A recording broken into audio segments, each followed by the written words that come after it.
గులాబీ నేతల గుండెల్లో రైళ్లు 9.5 ఏళ్లలో కనపడ్డ భూమినల్లా కబ్జా పెట్టిరు.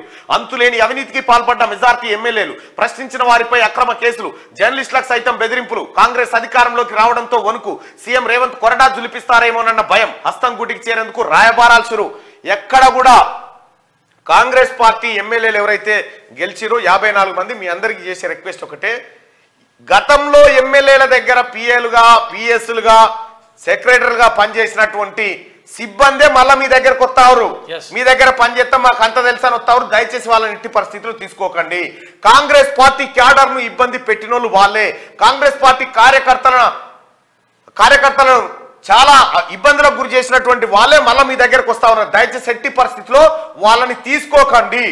వాళ్ళనే తీసుకుంటే మీ సమాచారం అంతా కూడా బయట వాళ్ళకి పంపుతారు. వాళ్ళ వల్లనే తెలంగాణ విధ్వంసమైంది, వాళ్ళ వల్లనే ఆ ఎమ్మెల్యేలకు వ్యతిరేకత వచ్చింది. దయచేసి వాళ్ళని తీసుకోకండి.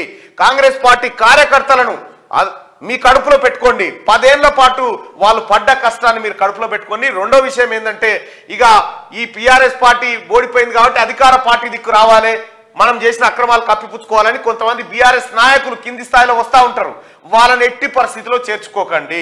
ఫస్ట్ మీ కాంగ్రెస్ పార్టీ కార్యకర్తలకు సంబంధించినటువంటి కడుపు నిండిన తర్వాత, వాళ్ళు మంచి పదవుల్లోకి వచ్చిన తర్వాత అప్పుడు ఆలోచన చేయరు, కానీ తొందరపడి వాళ్ళని తీసుకోకండి. మళ్ళీ అప్పుడు గాలే ఇప్పుడు గాలే అవుతారు.